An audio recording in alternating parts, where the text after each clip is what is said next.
Hello there, idealists and imbeciles. Welcome to Basically Misled. I'm Dagny. And I'm Day. We give advice. 50% is life-changing, 50% will leave you crying hysterical by the end of the day. You decide which is which. Come procrastinate with us while we chatter endlessly about things you could probably just Google. Today's episode, we are going to grab a very tall horse and get on it. Literally.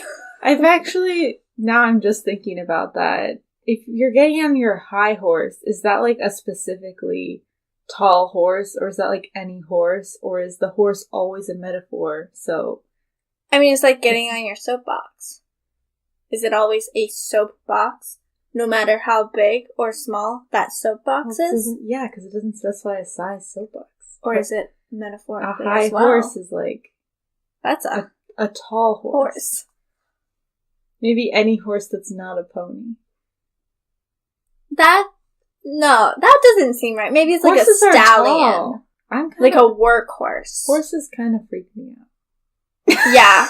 I know a weird amount of horses in the sense that I can visualize many different types of horses. Mm-hmm. But I have I've never been on horses. I don't really want to be on a horse. I've been on a pony, and I think that freaked me out when I was younger. So why do I know these different horses? I think I played Horse Monopoly, though. Horseopoly. And I think I would go over to somebody's house who liked horses, so I would learn about it that way. I think that's how I know about horses. The thing with horses is that I just imagine that they're just as nice as any dog. Except for if you brought them inside, they'd break all of your stuff by stepping on it. And that scares you? Yeah! Interesting that scares you. Well, I think most non-human animals, I guess, don't really have the perception of, like, giving people space or something. That didn't make sense. But, like, being aware they're not aware of the human body in the same way that primates are. Mm-hmm. So, yeah. I think it's just more intimidating when that's a really large animal. Yeah, I don't think it would fit through a door. Really. Like, you can't sleep under a horse because it might kill you by accident. But that would never happen with a dog. I'm just saying. Depends on how small you are or big you are with the dog. But it would accident. Dog. No dog could kill you by stepping on you. Saint Bernard, baby, sits on you. Baby's dead. Well, anything could kill a baby. So that doesn't count. True. All right, well, let's bring it back. Yes, bring it back. We are not talking about horses this episode. No, we're talking about philosophy, I think. Yeah. Yeah. Ethics, philosophy, morals. Those are all things of philosophy. I don't know what philosophy is. I know, sometimes I feel like philosophy is, like, too official, but then I realize that conversations I have could be really considered philosophy if they're, like, moral. If it's, you mean like, philosophical? They could be philosophical? Your conversations are philosophy? Or are they philosophical? Well, they'd be philosophical discussions. Yes, there we go. But without... Okay, that's just... I'm not going there. So... That's the mood I'm in. I do feel like it's kind of like it's an official thing, but I do think I'm going to say that as a junior, I now can say that I'm going to use that word. Bam.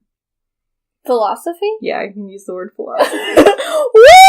Leveled up. Oh my! I took a class with some philosophy in it. I did too. I took 2 quarters of it. I was not into it. I don't remember anything of it. Neither do I. Okay, it was like we looked at Kant and Nietzsche, I'm pretty sure. And they're both just kind of hard to read. Also, like, okay, I think I could probably read that kind of stuff now and, like, have an easier time about it. But my little baby freshman brain was not prepared for that stuff, I feel like. And so I think, like, I just remember having a hard time reading it. And it taking a really long time to, like, understand what they were saying. But I mean, it really is, like, what we looked at was, I think, more based around morals and how to make people happy. Mm. And I guess, like, that is philosophy. What we do every day. That's interesting. Is living the moral high life, does that make you happy? I don't know that answer. I think it's different for everyone. Yeah. I feel like I would have an easier time reading them now, but I also just prefer YouTube videos. Yeah. They're so nice and colorful, and there's, like, moving pictures, and... It's because you're a junior and I'm a senior. Probably. No. One day I'll level up to Day. No, I don't. Day has a faster growth rate than I do. She becomes adult, I think, at like a twice as fast rate as me. No. And by adult, I mean like the boring adult stuff, not the real responsibility. Just like the personality of a middle-aged woman. Oh, I achieved that long ago. Yeah, I don't have fun.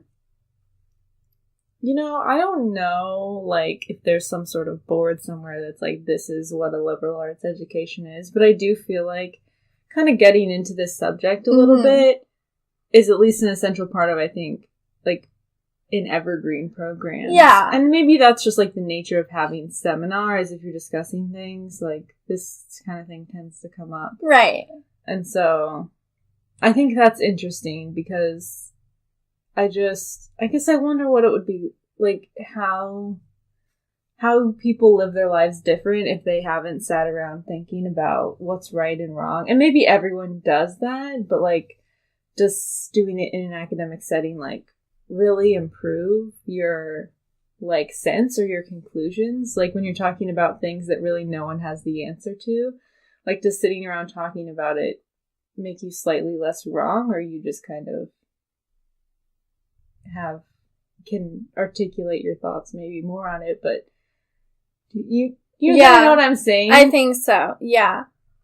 I mean, sorry, also while you were talking, I just realized in my head that I haven't had like a proper seminar since probably winter of freshman year. My God. So, I know who to judge for this, but I'm not going to say names. Yeah. Maybe it's, I don't know. I mean, like, I have had actual seminars. I guess, no. You know what? Spring quarter, I did have seminar, but I also was too timid. Now I'll just go right into it. Not really. I'm the same person as I was a freshman. So, yeah, but I think, like, I don't know, because part of me wants to say that discussing this kind of stuff, even if it's not really, like, how you think, it's gonna have, like, you're gonna think about it and kind of ponder it. Like, if somebody was like, I don't know if this is morally right, when you're talking about, like, I don't know, something in class, and then you're gonna, like, you're like, no, I think it is, but you're gonna think about it a little bit. If you're actually, like, a college student. If you're just there to be there, maybe not. But, you know, like, if you want to learn and think, then I think you will kind of take that nugget with you. And maybe it's, like, a little bit down the road, but then you're gonna, like, think about it. And maybe you don't change. But I think it is good to discuss it, because it does affect other things. Maybe this is me being too hopeful for people. No, I think that's a good point, because it's not the difference of a person, like, sitting in a lecture learning about stuff versus a person like sitting alone thinking about the stuff. Right. It's the difference between like hearing other people's opinions, like peers, and then like, you know, discussing it. Because I think that, you know, the discussions that we have now in a seminar about, you know, what's right and wrong are probably very different from like a similar setup like 20 years ago. Right. And so you kind of have that advantage of like, it's, you know, it's the new wave of people. It's like the slow changes that are happening. Yeah. Like you are making those. Or maybe you'll influence your professor, and they've been an old stick-up sog for their entire life, but boom, they're changed by the thing you said. Yeah. Yeah. Because wouldn't it just be ideal to be right? Yes. Yes, it would. Get into that. But Yeah, I don't know. I think I'm kind of, I don't know if this makes me a bad or a good student of philosophy, but I do feel like I tend to just sit around, like, asking questions. I'm like, but what about this? But what about this? But what about this? And I never will, like, I don't like taking a stance, I guess. Yeah. As much, because I feel like there's, like, you can lose perspective once you take a stance, I think. Because then it's like you see it through that lens. But do you still feel like you don't have any bias towards any one side? No, I mean, I do have bias, but if you're taught, like, it's not like, it doesn't carry over to the rest of my life, but if you put me in an academic setting and you're like, this is somebody's ideas about it, then I'm kind of like, what about this? What about this? And I don't really know if I have judgments on whether, because there's lying, like, for lying, for example, right? And it's like, oh no, who says this? I think somebody would say that lying is bad because if everybody lied, there would be no expectation of truth anywhere, and that wouldn't work. You know what I mean? Yeah. Lying only works because there's the expectation of truth. Therefore, it's like a bad thing to do. But then there's also, like, you know, whatever, there's, like, lying for a good reason, you know? Yeah. I can always think of a good reason to lie. I don't know if I can. I hate lying to people. Okay, I have my moments of you're a very deceptive person, though, and to me, that is so similar. I don't really do. So, okay, yeah. No, I feel like, for me, it's a situational thing. Because, like, I don't like when people lie to me. So you hate lying unless you're doing the lying. No. And I don't like hurting people's feelings, which then leads me to, I think, lead them on in a way that, yes, I am kind of lying, because I'm saying yes or maybe, but I don't really want to do it. But I feel the need to lead them on, so I'm not hurting them, which really I should just, like, rip Band-Aids off, because everybody says they would rather be told the truth than be lied to. I feel like that's a common thing. Yeah. So I need to work on that. But I also, like, I don't know, like, I like being sneaky about things. Like, if, I don't know, like, I have plans. But, like, you know, like, sorry, I have plans about things I want to be sneaky about, and so I'm not going to say them. It doesn't apply to anybody who's ever going to listen to this. But I like to be sneaky about things, but then if somebody asks me if I did it, then I feel like I couldn't lie to them, and I'd be like, yes, I did. But I also I used to not be a good liar. And, like, the game BS, so bad at. Because I would just giggle every time I lied. So then I would try to giggle all the time, but that still didn't work. And then I remember the first time I was able to deadpan lie to my mother. There was a classical music happening, and she was like, oh, I wonder, like, what kind of thing, like, instrument this is. And I told her that it was a Russian organ. And she was like, oh, I didn't know a Russian organ existed. And I just kept on going with the lie and being like, yeah, it's from Russia, it's an organ, blah, blah, blah, blah, blah. This was on the way to school also. And then after a little while, I just was like, Mom, I'm lying. But it was fun, and now I can play BS well. It's kind of surprising that you still remember that. I was like 12. I don't know. 11. Maybe I've just been... I guess... Yeah, I don't know. I don't have any memories of a child as any particular lies that I had any emotion about. Yeah. It's because I'm a psychopath. Yeah, I was going to say, you just lie all the time. It's not new for you. Yeah. A recent topic that has been coming up in my class is ethics on the internet, which I find a very interesting topic simply because before this class I would have said that, oh, people don't use ethics online. You know what I mean? like, people just don't care. But honestly, that isn't true. Even people who you think, oh, this person just, like, must have no regard for anyone else, people usually have a moral code they're operating by. Maybe it's different than yours, but, like, people have ideas about it. Yeah. It's not like the internet, on the internet, people just go wild. Well, some people do. Well, but, like, I think they're still more in touch. Yeah. With their, ideas about right and wrong than people give them credit for. I just think that it's more apparent when that can be, like, maybe deviating from other people's ideas about right and wrong, because you don't have to, you can maybe, like, escape the social, like, consequence of it, maybe. Yeah. Yeah. Because if you can do it online without anyone knowing it's you, that's kind of, you can escape social consequence. Right. Yes. And so then it's just you and your own ideas about what's right and wrong. But I find that a very interesting topic, because I do really restrict my behavior online in a way that I feel like other people don't, or maybe, like, wouldn't find necessary. Like, I don't, like, I try really hard not to ever, like, say anything, like, I don't know, like, ever, piling on to somebody that's already, like, getting a bunch of crap online. I don't care how bad it is. If somebody is already getting piles of it, I don't contribute to it. No, yeah. I don't ever comment on things online, I think. Unless it's my brother's Instagram page. But also a weird thing to do is, like, I almost never click on articles involving celebrities in a way that looks like it wasn't, like,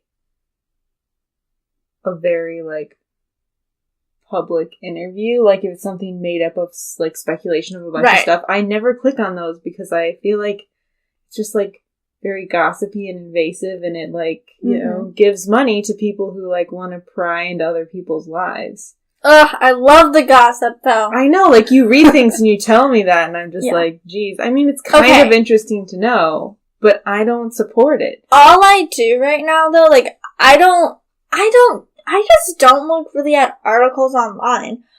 All of my gossip information really comes from, Snapchat's Daily Mail thing. And so I look at that, and that's, like, it. Which is still giving money to a very gossipy site. Like, one of the most, probably. Yeah, and I mean, gossip is, like, you know, maybe I guess an easier thing to debate about. Obviously, there's a lot of bad stuff that goes on in the internet. Like, gossip is hardly the worst of it. Yes. But it does, I think a lot of people don't realize that gossip can really hurt someone. Yeah. Like, if you're saying something mean, or, like, displaying their really personal stuff, then, like, that's just not nice. And it can hurt them and their career. I think I just personally find the scale of which things can reach on the internet dangerous, especially when, like, what is it acceptable to do to a person online? You know, I feel like you could sit down in a group and actually people would agree pretty well on that. But then if you said, okay, but what is it acceptable to do in a person online who seems to be going against your personal moral code?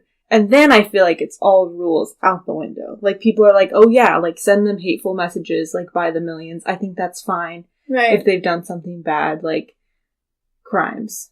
I'm just gonna say crimes. Yeah, crimes. So something that's against the law. Something that has clearly, like, by our society is unethical. Right. Yeah. But then you've got, that's always a weird kind of cycle that's hard to stop. It's like, if you think you can do unethical things to unethical people, you know, and then I always just imagine, like, when I think of this problem, is like, it's like crime families, you know? Mm-hmm. And it's like one crime family like kills the son of one. And then so like the father has now sworn revenge on the other father. So Romeo and Juliet. And so then kills all of his cousins who then like, you know, and then suddenly like everyone is liable for every bad thing. And that's just insane. That's just insanity.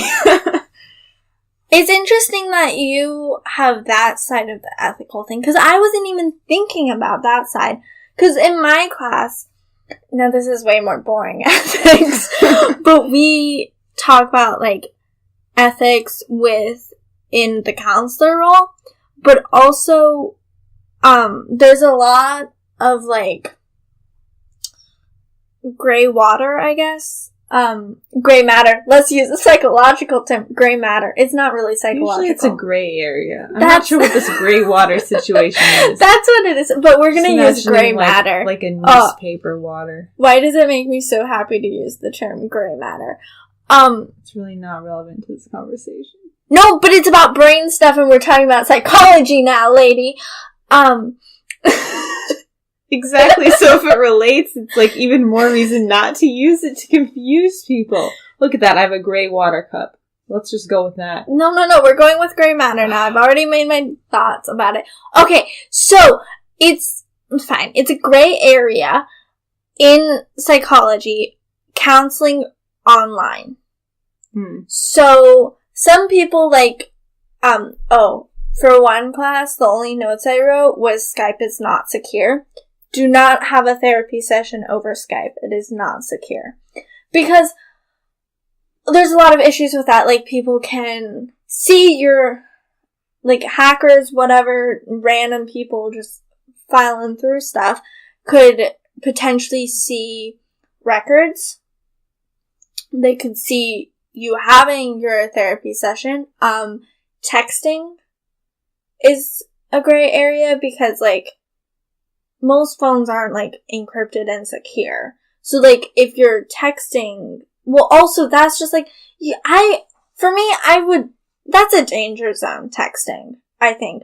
Because if you get a, client who is really clingy or needy, and you always feed into that, because you're, like, off site with them, and having interactions still, then that's just, yeah. But that could be said about any friend or romantic partner or whatever. No, it's a danger thing. It is different. Therapist. I feel like if you were using it for something beyond scheduling, which I feel like in most cases is what I see that for. Like scheduling. Scheduling I think would be fine. But, so there's just, like, a lot about online and, like, having therapy sessions it's, like, a great access thing for people who have, like, agoraphobia, or, maybe it's, like, more financially available for some people, or people who are in rural areas even, like, maybe they don't want to go to somebody that they, like, know, which is another thing, multiple relationships, but maybe people in rural areas don't want to go to somebody they know, or somebody that their friend knows, because they're worried about things getting out, but they don't have the funds to go to, like, a bigger city or farther away, or, whatever it is. So is it mainly a security issue if you're like, oh, this was secure, like, say, Skype?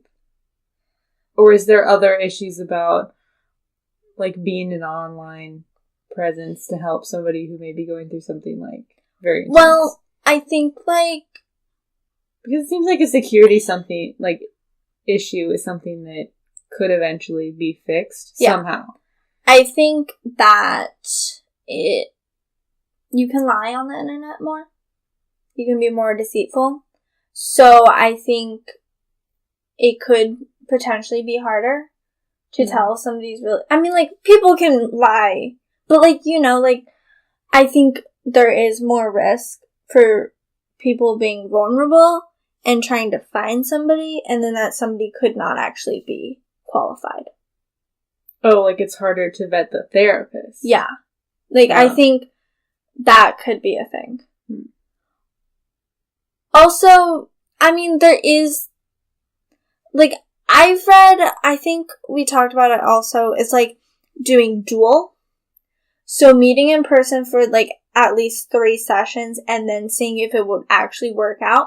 Because I think there is something about being in person with somebody and having that accountability for them to actually do the stuff. Also, online, I think even in like a session where you're seeing them, it could be harder to read them than if they were in your room. So it's interesting in that, I guess, you brought this up because I feel like, is this like just how, I feel like this is an issue of like how well it works or whether the technology is really sufficient to support privacy. And I feel like, those are the main things we've talked about. But is that like really like a moral issue? I guess is the moral issue is like if technology isn't sufficient and doesn't work as well, then is it bad to do it? Because I would say no. Like just because something is not like ideal doesn't mean it couldn't still be like the best you can get. No, but it could breach confidentiality in a way that they don't want it if it's not secure. But that problem can be solved. Also, I think it is, one thing also is therapists, you would have to have a license in the state that person was living. So if you were doing it out of state, you would have to have that license. Yeah. So some people might not operate that way. That's bad. But, the main thing, cause there's a lot in our ethics book that they're kind of like, well, like, this is the way that, like, we kind of see it. But also, like, it might not, like, you might need to do this. And the main thing is that you have to think about what is best for the client. So, I think that for a lot of people, it could be good to have online therapy. Mm-hmm. But some may want that, and that's not what is best for them. Mm-hmm. And so then I think it would be almost unethical to continue doing that with them. Now you could compromise. Yeah, on a person-by-person basis. Right, yeah. Because I would say a person with agoraphobia who wants help.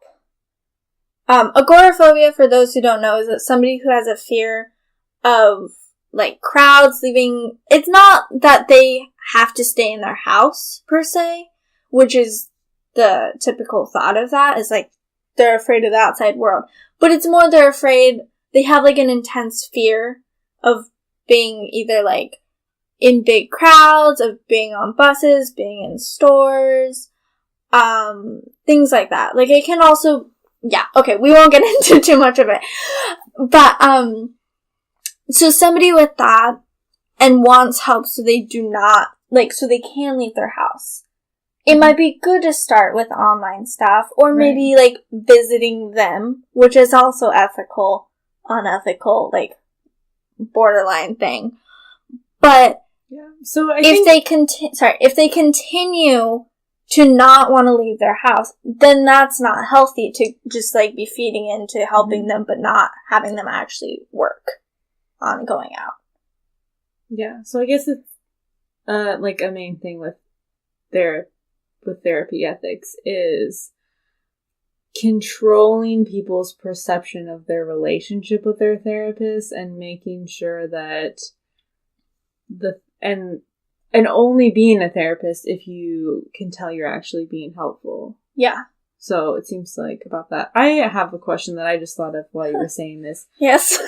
Now, don't get too in-depth with this, but... Oh, okay. Is it something that's talked about as, like, an ethical problem? Like, say you have, like, one client, we'll just say, like, a mother and a daughter who, like, and the mother's recently gone through a divorce, and, like, you have both of these two people as, like, clients, and, like, the daughter has kind of separate issues, but the mother, like, hates the father, and, like, maybe has, like, you know, had like, the father did terrible things to her for a long time.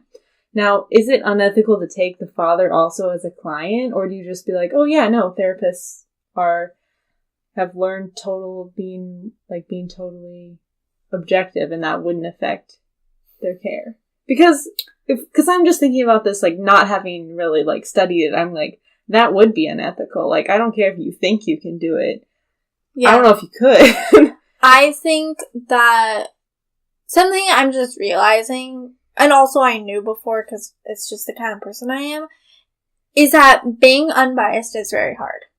Right. So, like, me as a therapist, I'm gonna have a lot of opinions. Mm-hmm.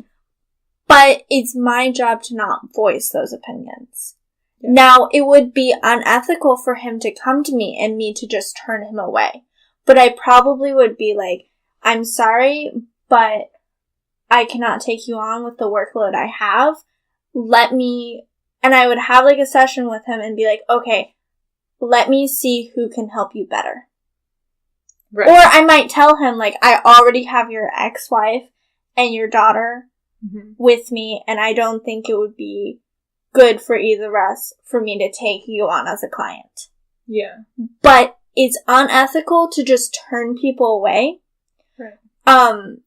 And so... that's not really what I was talking about. I was just thinking about would it be ethical if you're like, oh yeah, I could really use some extra clients. There is it's hard because there is the thing of it's really unethical to just turn clients away.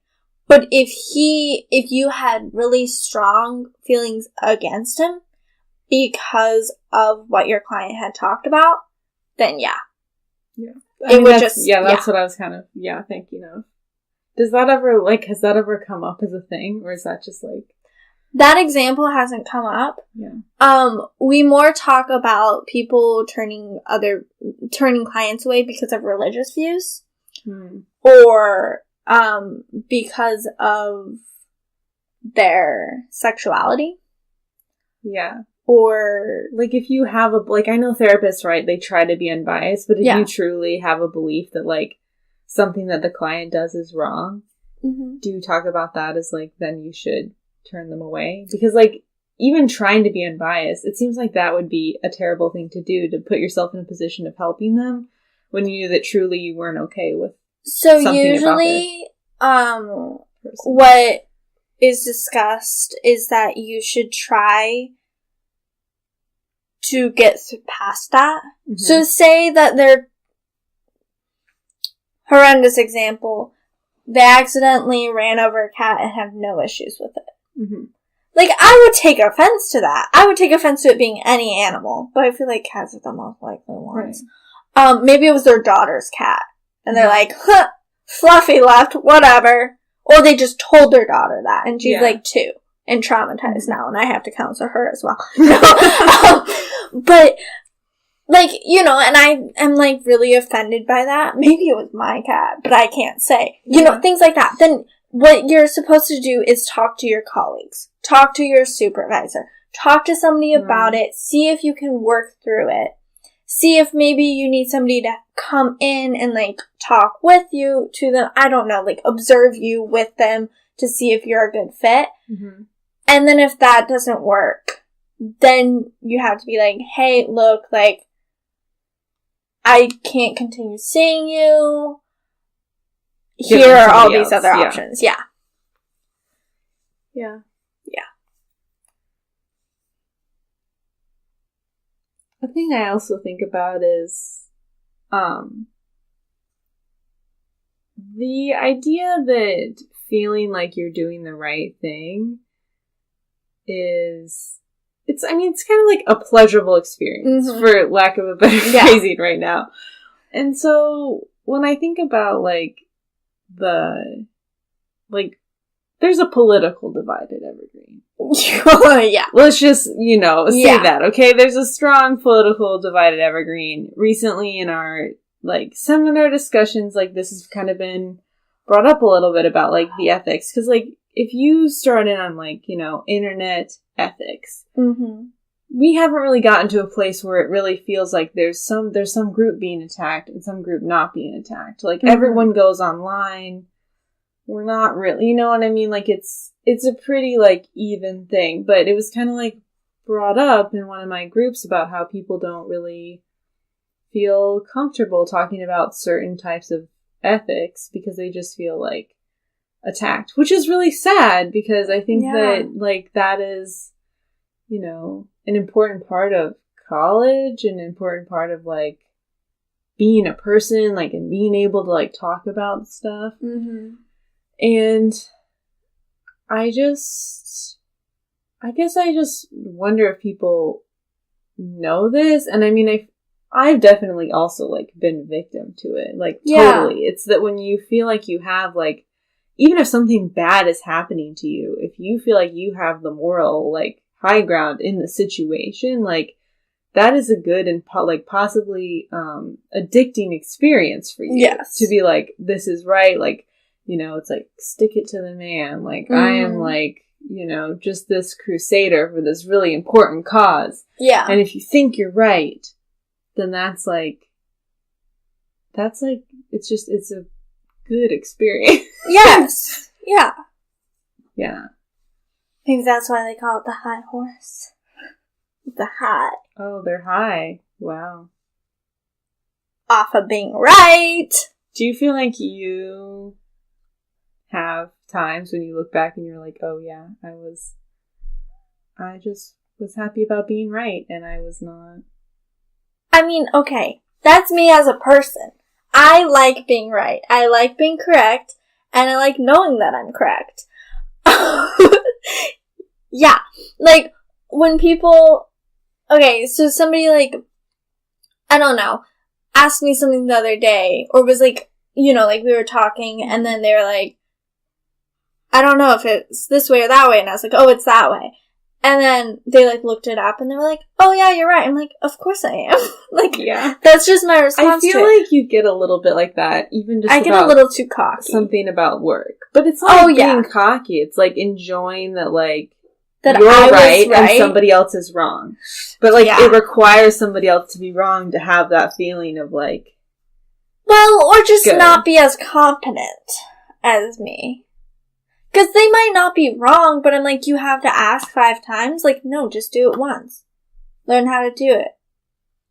Yeah, that's kind of a separate thing, though. Okay. Yeah, no, but I like having authority. And I feel like being correct at work gives me more authority. Yeah. Yeah. And I guess that's the thing with morals, is that there is no moral authority. I feel like, right. You know, on campus, in this country, like, people can say that, but really I think everyone has their own moral authority. Yeah. And so I feel like maybe that's what it is that when you feel like you're right and if you have, like, the right thing on your side, like, you have the moral authority. You've given yourself the ultimate authority. Right. Because, you know, I mean, I really like reading stories about, like, superheroes. Something that really comes up with that. Or just really any kind of, like, magical war type situation, honestly. Like, that's kind of a broad category. But what comes up, I think, a lot in that is, like, doing the right thing. What's acceptable if you're doing the right thing? You know? Are wrong things acceptable to do the right thing? How many wrong things? How much? Yeah. You know what I mean? Because I think anyone would say, like, is it okay to lie to save someone's life? Yes. Like, right. How many times could you lie to save someone's life? Well, there is that whole thing of, would you save one person's life or kill them and save 8 more? Right. You know? Yeah. Like. And I think that's a question for the ages. It is, right? Like, if you're like, oh, if you murder your best friend tomorrow, like, that'll save, like, hundreds of thousands of people. Mm-hmm. Most people probably wouldn't do it, though. I'd be like, look, Dagny, I love you. Do you want me to save you or save hundreds of people? What would you say? Because, I mean, that's mean, because that's putting it on the other person. But even if you asked, like, what if you had a knife and that's how you had to kill them? Like, could you physically make yourself do it? No, I couldn't. Well, maybe. Depends. Knife, though? Yeah, that's kind of harsh. It is really harsh. So, you know, you can't just, like, go up from belly up. Gut them upwards. No, what? Dude, go for the neck, dude. That's a way faster bleed out. What are you thinking? Just like one cut on the pain. Yeah, just no. But you want them to bleed out? That's gonna take hours. No. Weeks. You gotta go for the, what is this? There's your artery? Vein or something, or artery. I don't know. There's something on your neck. If you cut it, you're bleeding out. I mean, it's also like, I think, it's like the one that you can feel your pulse on. Yeah, but it's like so close to your brain. So it's also boom. It's not going to take that long. I'm just going to do it all. I'm just going to cut them up. No! I don't think I could do that. Yeah. I don't know. No one knows the answer to these questions. I mean, like, I think why it's so easy to ask them is because it's never going to really happen. Like, you know, that situation, at least in my life, hasn't come up. I think it's easy to ask them because... Or it's easy to answer, kind of. You can just be like, oh yeah, I'd kill my best friend. But, like, it's not gonna happen, Well, see, maybe that's the difference. I don't find it easy to answer. Because I'm really, like, I take it real serious. Well, I know. I'm, like, saying, yeah, I'd kill my best friend, but I'm like, no, I wouldn't. I don't know the answer. Yeah. But yeah, I might enjoy moral righteousness a little too much. I might. But I just like to be good and perfect and right. Everyone does sometimes. I think it's just dangerous because going back to the internet example, I was like, if we're talking about, let's just have the example of like, on Twitter, certain individuals can incite moral righteousness from any community. Yes. That involves a bunch of hate being thrown at their page, to the point where you could just like, you know, probably want to take your page down, right? Because you're like, this is not okay. Like, this is not what I have my page for. Right, exactly. And so, you know, I was talking about this with someone, and they're like, oh yeah, I definitely think that's wrong. Mm-hmm. But then we were talking about like, you know, somebody like who like may have committed a sexual assault, and then they were like, oh yeah, that's fine, that's totally okay. And that's really hard because it's like, it's that feeling of like, you know, it's the moral, like, you've got the moral righteousness surging through you and you're like, this person deserves punishment. I think it's human nature to feel like people deserve punishment, but now you're doing something that you just told me was not okay to do. Yeah. And I think especially in the case of the internet, where you don't know people personally, that's dangerous because how sure are you that this actually happened? Now, it's so much easier to just throw blame, throw hate at somebody that you don't know. Right. That you haven't looked at eye to eye. Yeah. Yeah. And it feels a lot better than, like, you know, sending a bunch, because, like, what if every time people got, you know, they were like, wow, something terrible happened. Like, let's send a lot of supportive messages and donate $1 to this person. Right. That's, like, kind of painful, you know? And it's, like, really hard to think about, and it kind of hurts. You don't really feel good afterwards because you're acknowledging the bad things happen, and all you can really do is, like, you know, send your love, possibly send your money, like, you know, send high hopes to people, and that's all you can do, and it's not really a good feeling. I mean, it is for some people, for sure, but, like, it's not as good of a feeling as, like, being the Punisher. Yes. Yeah. Yeah. But I guess it kind of all goes into, though, like, do we make most decisions based on what's we think is morally correct, or do we do what's convenient? Because this is a really dumb example, but, like, I don't think it's, like, I think it's rude to, like, be on your computer during class, for instance, and just be totally doing whatever, like, while the teacher gives a lecture. I think that's rude. I don't know if I guess, I don't know if I'm saying it's morally wrong, but I do think that's bad to the point where I would never do it. Yeah. However, I do think that doodling is a little different because you can pay attention. And it's not, like, it's something to do with your hands. Like, I doodle when I listen to podcasts, you know what I mean? Yeah. I'm not totally disengaged. But at the same time, recently, a lecture's become so boring that I will just kind of disengage to do art. It's not the same as me doodling. Like, I will disengage to do art. And I don't think that's good. Like, I don't think that's a good thing to do. I do find that, like, rude, I guess. But also, convenient. It's convenient because it's literally so boring and it's so hard for me to, like, stay awake and stay in it. And it's so much work and I feel like there's no reward for me. And so it's more convenient for me to just ignore that thing that I thought was important. Okay. So, I guess I already kind of know the answer. But in my class this quarter, what I've been doing is when we have lectures, I type notes about the same material, but I do it from the book instead of from my teacher's slides because the book goes more in depth. And yeah, then I don't really follow along to her lecture. Mm-hmm. But I guess that would just be me doing it convenient because I have to take those notes anyways.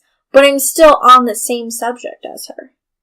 Yeah, but, like, you can be coding in Java about while listening to a lecture in Java. Coding in Java is probably a better, like, you probably learn better through coding. But I still don't think it's appropriate to just sit working on programs. Even though it's more learning, it's about the same thing. Yeah. And I still don't think it's good. But I do think that it's hard. It's hard not to when the situation is, like, you're not into it. I think that people try to do what's right, but I think a lot of people are lazy. That's just kind of the nature of our nation. And, we're just a little bit lazy. We want it fast, easy, simple. Is it laziness, though? I don't know. I think I think some are lazy. I hesitate to call it laziness when you're talking about so many people. I'm being rude. I'm calling them lazy. But, like, I don't know what's a different word? Okay, but think about people who are, like, engaged in the lecture and how much work it takes them. Yeah. Could be the same amount, like, it could be a completely different amount of work than it takes somebody else to be engaged in the lecture. So if you've stopped because it's, like, way more work than somebody else, that doesn't make them not lazy and you lazy. I'm talking about just life in general. Yeah, but people. It's a life example. Yes. I guess like I'm thinking more outside of college, which I shouldn't because this is a college podcast. But you can talk about life. I know. But mainly my point is that people, some people it's harder, things are harder for them. Like, everybody's different. But I think people try to do what's right. And in the end, they take the path that's a little bit easier. So maybe it is still kind of right. And maybe the easy way is the right way sometimes. Quote unquote right way. What is the right way? But I think that we usually do what's more convenient. I don't know. Maybe it's like you just have a bunch of things that influence your decision, such as, like, we've got social pressure over here, there's what's right over here, and then there's what's easiest. And in reality, it's just like, you have your decision is just putting a bunch of, like, it's just rising on all the bar graphs to some extent. I mean, sometimes it's like... And so it's always affected by all these things. And at the end of the day, doing what's right is just one factor in what people do. Yeah. And I think it's just interesting that in, like, stories of people being heroes, it's, like, a factor that's, like, zeroed in on so much. Is it because these people just, like, took all of their marbles out of, like, the what's easy bin? Mm-hmm. Or is it because it actually mattered that what they were doing was right? I don't know. Yeah. I just get confused. I know, it's so hard. I don't know what to think. Don't listen to us. Yeah. You don't know what's right and wrong. Not at all. Buy a horse and let it in your house, but don't sleep under it. Just make sure it's a high one. Okay. That's all for today. Don't get your horse high. I'm just putting that out there. Yes, make sure it's a tall horse. Not a high one. Oh god, okay. That's all for today. Tonight, when you're alone and with your thoughts, ask yourself, isn't it incredibly fun to ask questions that haven't been answered for hundreds of years? You can find us on Google Play, YouTube, Spotify, CastBox, and Messy. Just search for Basically Misled. Fill up our inbox with gibberish or long-standing moral dilemmas at basicallymisled@gmail.com. Thanks for listening and good luck with your future endeavors.